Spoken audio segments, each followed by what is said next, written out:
لله رب العالمين والصلاة والسلام على سيد الأنبياء والمرسلين وعلى آله وأصحابه أجمعين. أعوذ بالله من الشيطان الرجيم. بسم الله الرحمن الرحيم. رب اشرح لي صدري ويسر لي أمري واحلل عقدة من لساني يفقهوا قولي. السلام علیکم ورحمۃ اللہ وبرکاتہ. آپ قرآن سمجھیں آسان طریقے سے، کورس نمبر 5، جس میں ہم گرامر میں پہلی جوڑی جار اور مجرور کی سیکھیں گے، صفحہ 16 اشارہ ڈی کے ساتھ. یاد رہے کہ عربی گرامر کے دو اہم حصے ہیں، ایک ہے صرف اور دوسرا ہے نحو.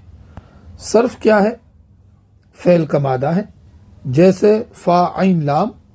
تو ان حروف سے ہم مختلف الفاظ کیسے بنائیں، جیسے فعل، فاعل، فعلتم، یفعلون، افعال، مفعول وغیرہ. اور نحو کیا ہے؟ الفاظ سے جملے کیسے بنتے ہیں، الفاظ سے جملے کیسے بنتے ہیں. جیسے اگر آپ کو الفاظ معلوم ہوں تو ان سے سادہ جملے کیسے بنائے جاتے ہیں، یا پہلے جوڑیاں بنائیں اور پھر جوڑیوں اور الفاظ کی مدد سے آپ جملے بنا سکتے ہیں. تو یہاں یہ جوڑیاں بیچ میں کیوں ہیں؟ ہم اس کی ایک چھوٹی سی مثال لیتے ہیں. اردو میں ہم بولتے ہیں اللہ کا گھر، یہ دو الفاظ کی جوڑی ہو گئی. لیکن جب میں جملے میں کہوں میں اللہ کے گھر میں نماز پڑھتا ہوں، یہ اللہ کا گھر ہے، یہ جوڑی جب جملے میں آتی ہیں تو اردو کی جوڑی بدلتی ہیں. جیسے اللہ کا گھر میں نماز پڑھتا ہوں یہ نہیں بولیں گے، کیا بولیں گے؟ اللہ کے گھر میں نماز پڑھتا ہوں. تو یہ جو ہلکے سے چینجز ہیں نا، وہ جوڑیوں کو اس لیے بیچ میں لانا پڑتا ہے کہ ہلکے سے یہاں چینجز ہوتے ہیں. اور نحو میں جو ہے لفظ کے آخری حروف کے اوپر جو حرکت آتی ہے نا، اس کے متعلق بات ہوتی ہے. او آ ای، ان ان ان، یا اون این کیا ہے؟ جو یہ آخر میں تبدیلی ہوتی ہے یہ نحو کے ذریعے سے سمجھی جائے گی. اور ہم نے آخر میں جو حرکت کا جو اثر ہوتا ہے وہ بھی دیکھ لیا. اور ہم نے نحو کی ضرورت کیا ہے یہ بھی سیکھا. اب ہم نحو کا ایک اور زبردست فائدہ آپ کو بتاتے ہیں. جتنا آپ نحو سیکھیں گے اتنا ہی قرآن کا ادبی معجزہ سامنے آتا جائے گا، اور یہ یقین بڑھتا جائے گا کہ یہ کلام ایک انسان کا ہرگز نہیں ہو سکتا. اس لیے کہ عربی زبان کے ماہر بھی جب کوئی لیکچر دیتے ہیں تو عام طور سے ایک دو غلطیاں ان سے ہو جاتی ہیں. جبکہ ہم دیکھتے ہیں کہ سورۃ الانعام جیسی بڑی سورت، اور جو یہ حافظی مدنی مصحف ہے، اس میں جو 600 صفحات والا مصحف ہے، اس میں تقریباً 22 صفحے بنتے ہیں. اتنی بڑی سورت ایک ہی بار میں نازل ہو گئی، اور ایک بھی زبر زیر کی غلطی نہیں ہوئی. جبکہ آپ علیہ الصلاۃ والسلام تو امی تھے، یعنی آپ پڑھے لکھے نہیں تھے. تو اب تک ہم نے 4 قسم کے جملے سیکھ لیے. پہلا اسمیہ اللہ غفور، انا کے ساتھ ان اللہ غفور، کانا کے ساتھ کان اللہ غفورا، اور فعلیہ خلق اللہ الارض. یہاں 4 ہیں، یہ زیادہ بھی ہو سکتے ہیں. تو ہم پہلے 4 کو لیتے ہیں. تو ایک مرتبہ آپ دہرائیے. اسمیہ اللہ غفور، انا کے ساتھ ان اللہ غفور، کانا کے ساتھ کان اللہ غفورا، فعلیہ خلق اللہ الارض. تو یہ 4 جو ہے قسم کے جملے ہم نے سیکھ لیے. اس سبق میں ہم 4 جوڑیاں سیکھیں گے. اس سبق میں ہم 4 جوڑیاں سیکھیں گے. اور ان کو دو جملوں کی مدد سے آپ چاروں جوڑیوں کو آسانی سے یاد رکھ سکتے ہیں. جیسے فی الارض بیت کبیر، یہ ایک جملہ ہو گیا. دوسرا ہے ذالک البیت بیت اللہ، یہ دوسرا جملہ ہو گیا. ان دو جملوں میں چار جوڑیاں آ گئی. پہلی جوڑی ہے فی الارض، جار اور مجرور کی. دوسری جوڑی ہے بیت کبیر، یعنی اس میں صفت کی. اور تیسری جوڑی ہے ذالک البیت، یہ اشارے کی ہے. اور چوتھی جوڑی ہے بیت اللہ، یہ تعلق کو بتاتی ہے. تو دو جملوں سے چار جوڑیاں ہم آسانی کے ساتھ یاد رکھ سکتے ہیں. تو ایک مرتبہ ان دو جملوں کو میرے ساتھ دہرائیے. فی الارض بیت کبیر، فی الارض بیت کبیر، ذالک البیت بیت اللہ، ذالک البیت بیت اللہ. تو یہ دو جملے میں چار جوڑیاں آ گئی ہیں. اس سبق میں ہم پہلی جوڑی لیں گے جار اور مجرور کی.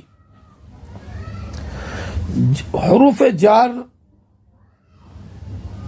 آپ نے پہلے سیکھ لیے ہیں، جن کو پریپوزیشن انگلش میں بولتے ہیں، وہی حروف جر ہیں. تو فی الارض یہ پہلی جوڑی ہے جار اور مجرور کی. اس میں فی کیا ہے؟ یہ حروف جر ہے. یہ اس کو جار بھی کہتے ہیں. جار کا مطلب ہے کھینچنا، کھینچنے والا. تو یہاں کھینچنے والا کون ہے؟ فی ہے. اور جو الارض ہے یہ کیا؟ یہ مجرور ہے، یعنی اس کو کھینچا جا رہا ہے. تو فی الارض اس کا مطلب ہوگا زمین میں، اس کا مطلب ہوگا زمین میں. تو ہم نے یہاں فی لیا ہے. اور بھی ہیں، جیسے آپ نے کورس 1 میں ہی سیکھا، لی یعنی لیے، من یعنی سے، ان یعنی سے، بی، فی، علا اور الا. یہ وہ حروف جر ہیں، یہ وہ پریپوزیشن ہیں جو آپ نے کورس 1 میں ہی سیکھ لیے تھے. حروف جر ہمیشہ جب اسم سے پہلے آئیں گے تو یہ اپنے بعد آنے والے اسم کو زیر کی حالت میں کر دیں گے. یہ اپنے بعد آنے والے اسم کو زیر کی حالت میں کر دیں گے. گویا کہ ان کی یہ پاور ہے کہ جب یہ اسم سے پہلے ان میں سے کوئی بھی حرف آئے گا تو اس اپنے بعد آنے والے اسم کو یہ زیر کی حالت میں کر دیں گے. اور اس کی آپ نے مختلف مثالیں بھی دیکھی. الحمدللہ، من اللہ، اس طریقے سے. مطلب جب بھی کوئی حرف جر اسم سے پہلے آئے گا تو حرف جر کی یہ پاور ہے کہ وہ اپنے بعد آنے والے اسم کو زیر کی حالت میں کر دے گا. آپ یہاں بھی دیکھ سکتے ہیں باللہ فی الارض للمسلمین من المؤمنین. یہ اللہ تھا، بازیر بی پریپوزیشن اس سے پہلے آ گیا تو کیا ہو گیا؟ باللہ. یہ الارض تھا، فی پریپوزیشن استعمال ہوا تو کیا ہوا؟ فی الارض. اسی طریقے سے مسلمون تھا، لیکن جب لام زیر لی اس سے پہلے پریپوزیشن آیا تو لمسلمین، لمسلمین یعنی جر کے ساتھ اس اسم کو کر دیا.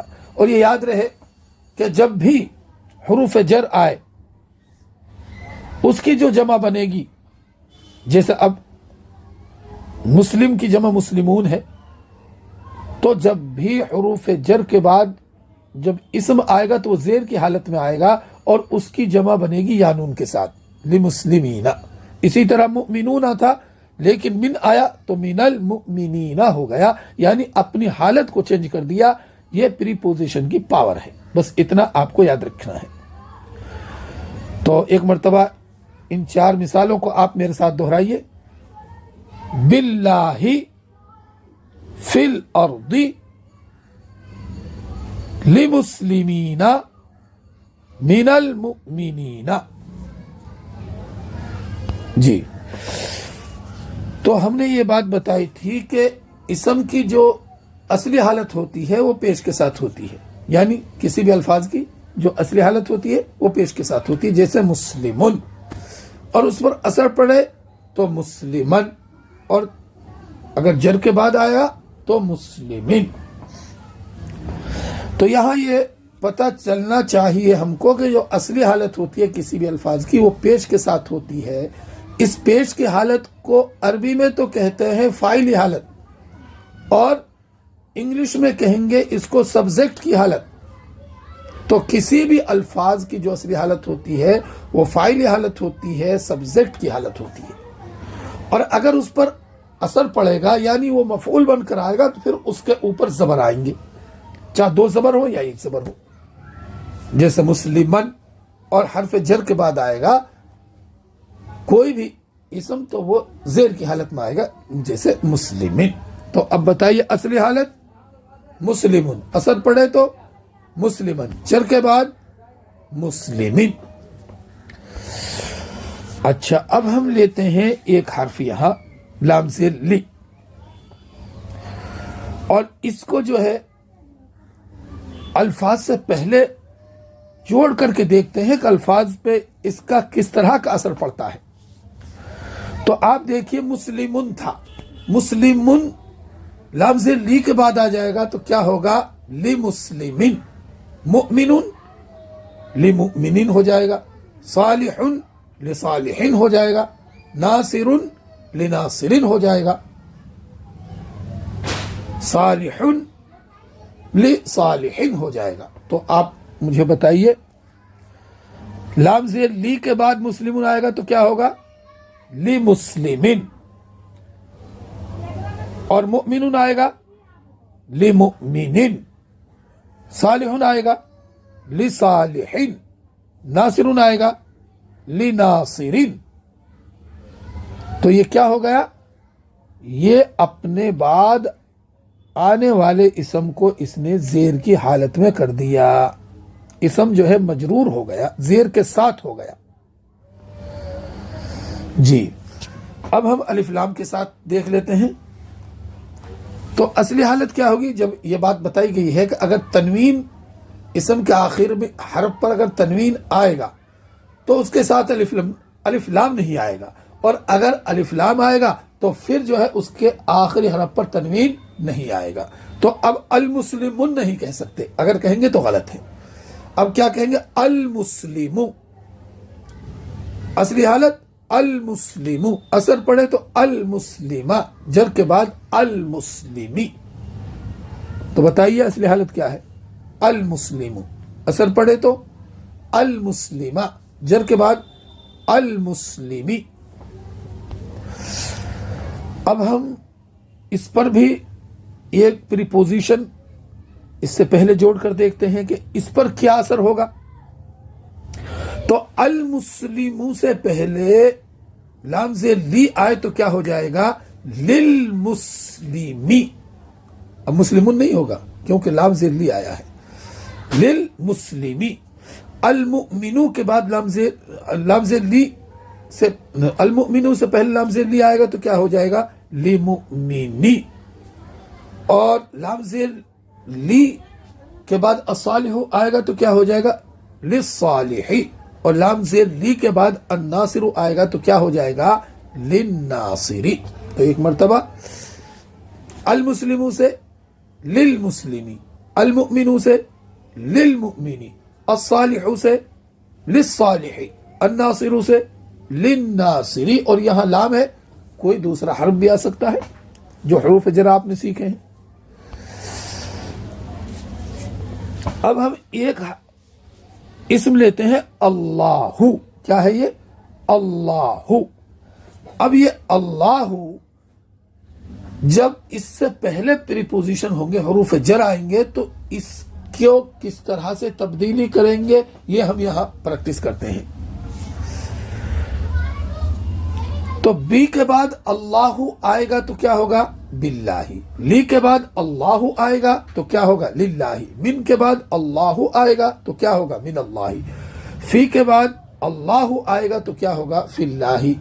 الہ کے بعد اللہ آئے گا تو کیا ہوگا؟ الی اللہ. علی کے بعد اللہ آئے گا تو کیا ہوگا؟ علی اللہ.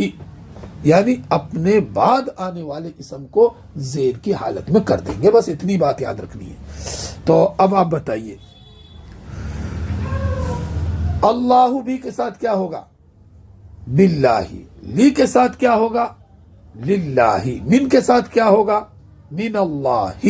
فی کے ساتھ کیا ہوگا؟ فی اللہ. الہ کے ساتھ کیا ہوگا؟ الی اللہ. علی کے ساتھ کیا ہوگا؟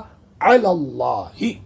تو پتہ یہ چلتا ہے کہ جب بھی پریپوزیشن حرف جر کسی اسم سے پہلے آئیں گے تو یہ اپنے بعد آنے والے اسم کو زیر کی حالت میں کر دیں گے. یہ اس کی پاور ہے. تو آج کا سبق اتنا ہی. دعا کیجئے اللہ تعالی ہم سب کو قرآن پڑھنے، عمل کرنے، پھیلانے، یاد کرنے کی توفیق عطا فرمائے. جزاکم اللہ خیر. السلام علیکم ورحمۃ اللہ وبرکاتہ.